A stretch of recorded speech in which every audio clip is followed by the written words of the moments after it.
ఎప్పటికైనా నమ్మకం కేసీఆరే. ఉద్యమకాలం నాయకులంతా కేసీఆర్ వైపే. ఉద్యమ ద్రోహులంతా కాంగ్రెస్లోనే. పొన్నాల వచ్చిండు, అస్తిత్వం చూపిండు. నాగం వచ్చిండు, నమ్మకం నిలబెట్టుకున్నాడు. తెలంగాణ ఆత్మగౌరవం కేసీఆర్తోనే. అభివృద్ధి కేసీఆర్ చూపిన బాటలోనే. తెలంగాణ ఎప్పుడూ మొదటి స్థానంలోనే. ముఖ్యమంత్రి కేసీఆర్ అంటే తెలంగాణ ప్రజలకు బలీయమైన నమ్మకం, అచంచలమైన విశ్వాసం.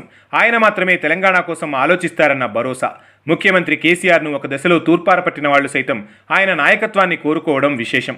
అలా ముఖ్యమంత్రి కేసీఆర్ నాయకత్వమే తెలంగాణకు శ్రీరామరక్ష అని గుర్తించిన కొన్ని వందల మంది నాయకులు బీఆర్ఎస్లో చేరారు, ఇంకా చేరుతూనే ఉన్నారు. ఎన్నికల వేళ ప్రజలకు కేసీఆర్ నాయకత్వాన్ని మించిన పాలన మరెవరూ అందించలేరన్న సత్యాన్ని ప్రజలకు తెలియజేస్తున్నారు. ఇటీవల బీఆర్ఎస్లో చేరిన వారిలో చెరుకు సుధాకర్ గౌడ్ ఒకరు. ఆయనకు ముఖ్యమంత్రి కేసీఆర్తో 14 ఏళ్ల ఉద్యమానుబంధం ఉంది. చెరుకు సుధాకర్ గౌడ్ తెలంగాణలోనే పీడీ యాక్ట్ అనుభవించిన ఏకైక నాయకుడు. ఉద్యమ సమయంలో ఆయన దూకుడును అడ్డుకట్టవేయాలని ఉమ్మడి పాలకులు ఆయన్ను నిర్బంధించారు. 2 ఏళ్ల పాటు జైల్లో ఉంచారు.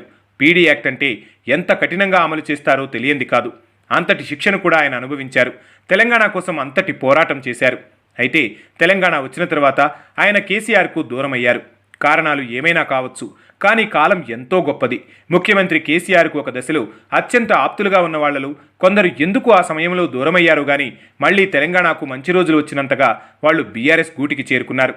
నాటి ఉద్యమకాలం నుండి నాటి జోష్ను పార్టీకి నింపుతున్నారు. ఎందుకంటే కాంగ్రెస్ పార్టీ చేస్తున్న అసత్య ప్రచారాలను ప్రజలు నమ్మే అవకాశం లేకపోయినా ఒక అబద్ధాన్ని పదే పదే చెబితే నమ్మే అవకాశం ఉంది. దాంతో అవకాశవాదులంతా ఏకమై తెలంగాణను అస్థిరపరిచే రాజకీయాలు కాంగ్రెస్లో చేస్తున్నారు. ఇది గమనించి తెచ్చుకున్న తెలంగాణ నిలబడాలి, చీకట్లు పారదోలిన తెలంగాణ ఎప్పుడూ వెలుగుల్లోనే ఉండాలని చెరుకు సుధాకర్ గౌడ్ లాంటి వారు మళ్లీ బీఆర్ఎస్ గూటికి చేరుకున్నారు. నిజమైన తెలంగాణ వాదులంతా ఇప్పుడు బీఆర్ఎస్ వైపే నిలబడతారన్న సంకేతాన్ని పంపిస్తున్నారు. ప్రస్తుతం కాంగ్రెస్లో ఉన్న నాయకులంతా సీమాంధ్రతకు మద్దతుగా నిలుస్తున్న నాయకులే. రేవంత్ రెడ్డి చంద్రబాబు నాయుడు అనుంగ శిష్యుడు. చంద్రబాబు కోసం పనిచేసే వాళ్ళందరినీ తెచ్చి కాంగ్రెస్ను నింపేశాడు. అసలైన కాంగ్రెస్ నేతలను బయటకు పంపిస్తున్నారు. దాంతో మళ్లీ తెలంగాణకు ఉపద్రవం వచ్చే ప్రమాదమూ లేకపోలేదు. 2014 ఎన్నికల్లో ఓడిపోయిన తుమ్మల నాగేశ్వరరావు లాంటి వారిని పార్టీలో చేర్చుకుని ఆయనకు సముచిత స్థానం కల్పిస్తే బీఆర్ఎస్కు తీరని ద్రోహం చేశారు. రాజకీయ జీవితమంతా కాంగ్రెస్ను వ్యతిరేకించిన తుమ్మల చివరకు చంద్రబాబు కోసం అదే పార్టీలో చేరారు. తెలంగాణ కోసం గొంగలి పురుగును ముద్దాడతా అని చెప్పిన ముఖ్యమంత్రి కేసీఆర్ ఎక్కడా? చంద్రబాబు కోసం తెలంగాణ ప్రయోజనాలను తాకట్టు పెట్టే దిగజారుడు నాయకుడు తుమ్మల ఎక్కడా? తెలంగాణ ప్రజలు బాగా ఆలోచించుకోవాల్సిన అవసరం ఉంది. ఇక కరుడుగట్టిన కాంగ్రెస్ వాదిగా 45 ఏళ్ల పాటు ఆ పార్టీకి క్రమశిక్షణ కలిగిన సైనికుడిగా పనిచేసిన పొన్నాల లక్ష్మయ్య లాంటి వారిని కూడా కాంగ్రెస్ పార్టీ మనస్తాపానికి గురిచేసింది. అసలు పొన్నాల నాయకత్వంలో పిసరంత కూడా సమానం కాని రేవంత్ రెడ్డి ఆయన గురించి వ్యాఖ్యలు చేసేదాకా వెళ్ళింది. ఇప్పుడున్న కాంగ్రెస్లో అందరికన్నా పెద్ద మనిషి పొన్నాల లక్ష్మయ్య. ఆయన వయసుకైనా విలువ ఇవ్వలేదు. పొన్నాల ఉన్నత విద్యావంతుడు, ఎంతో విజ్ఞానవంతుడు. అమెరికాలో అతి విలాసవంతమైన జీవితాన్ని వదులుకొని నిత్యం సతమతమయ్యే రాజకీయాలను ఎంచుకున్నారు. స్వదేశానికి తిరిగి వచ్చి ప్రజాసేవ చేశారు. కాంగ్రెస్కు ఎంతో సేవ చేశారు. అని ఆయనకు మిగిలింది మళ్లీ సీమాంధ్ర నాయకత్వానికి గొడుగు పట్టేవారి ముందు అవమానమే.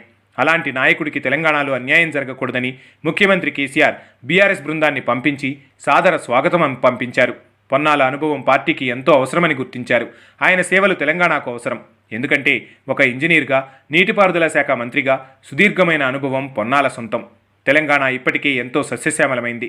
ఇంకా పూర్తి స్థాయిలో తెలంగాణ సాగులో ముందంజలోకి వెళ్ళాలి. అందుకు ఇంకా సాగునీటి రంగంలో అనేక పనులు పూర్తి కావాలి. అందుకు పొన్నాల లాంటి వారి అనుభవం తెలంగాణకు ఉపయోగపడాలి.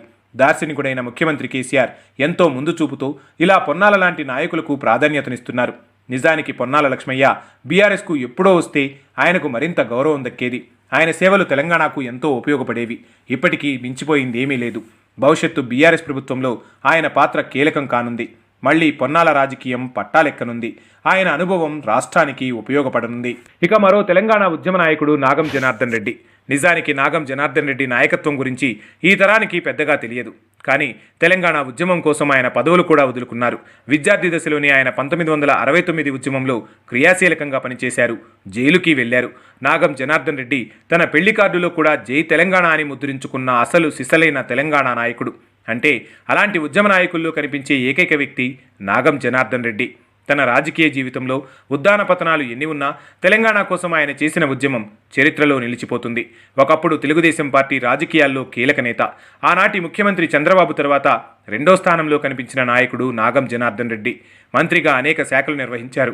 చంద్రబాబును సైతం ఎదిరించిన నాయకుడు నాగం. చంద్రబాబు నాయుడు 2 కళ్ల సిద్ధాంతాన్ని తీవ్రంగా వ్యతిరేకించారు. 2009 తర్వాత ఉద్యమం ఉవ్వెత్తున సాగుతున్న సమయంలో ఉస్మానియా యూనివర్సిటీకి వెళ్లాడు. నాగంను చూసిన విద్యార్థుల ఆగ్రహం కట్టలు తెంచుకొని ఆయనపై దాడి చేశారు. దాంతో వెంటనే ఆయన తన ఎమ్మెల్యే పదవికి రాజీనామా చేసి పూర్తి స్థాయిలో తెలంగాణ ఉద్యమంలోకి వచ్చారు. ఇండిపెండెంట్గా పోటీ చేసి గెలిచారు. పూర్తిగా తెలంగాణ ఉద్యమానికి అంకితమయ్యారు. జేఏసీలో కీలక భూమిక పోషించారు. తెలంగాణ వచ్చేదాకా అలుపెరగని పోరాటం చేశారు. అయితే ఆయన 2014 ఎన్నికల్లో ఓటమి పాలయ్యారు. తరువాత బీజేపీలో చేరారు. అక్కడ ఆయనకు సముచితమైన స్థానం లభించలేదు. ఉద్యమకారుడన్న గౌరవం అక్కడ ఎవరూ చూపించలేదు. తరువాత కాంగ్రెస్లో చేరారు. అక్కడ రేవంత్ రూపంలో అడుగడుగున అన్యాయమే జరిగింది. దాంతో ఉద్యమ పార్టీ బీఆర్ఎస్లో చేరితేనైనా కనీస గౌరవం దక్కుతుంది, ఆత్మాభిమానం మిగులుతుందని ఆలోచించారు. బీఆర్ఎస్లో చేరారు. తెలంగాణ బీఆర్ఎస్కు మించిన ఆత్మగౌరవం లేదని తెలుసుకున్నారు. ఇటీవల తెలంగాణ గాయకుడు ఏపూరి సోమన్న తిరిగి బీఆర్ఎస్ గూటికి చేరుకున్నారు. తెలంగాణ వచ్చిన తర్వాత ఆయన కొంతకాలంగా దూరంగా ఉంటూ వచ్చారు. కొంతకాలం కాంగ్రెస్కు సేవలందించారు. బీజేపీకి సేవలందించారు. ఆఖరుకు షర్మిలకు కూడా పాటలందించారు. వాళ్లంతా వారి అవసరార్థం వాడుకున్నారు. అందుకే నమ్మకమన్న పదం దొరికేది ఒక్క కేసీఆర్ దగ్గరే అని మళ్లీ సొంత గూటికి వచ్చారు. జూబ్లీహిల్స్ మాజీ ఎమ్మెల్యే పీజేఆర్ కుమారుడు విష్ణువర్ధన్ రెడ్డి కూడా బీఆర్ఎస్లో చేరారు. ముఖ్యమంత్రి కేసీఆర్ను కలిశారు. ఇలా తెలంగాణలో ఎవరికైనా ఆత్మగౌరవం నిండేది, ఆత్మాభిమానం కాపాడేది ఒక్క బీఆర్ఎస్ఏ, అది కేసీఆరే.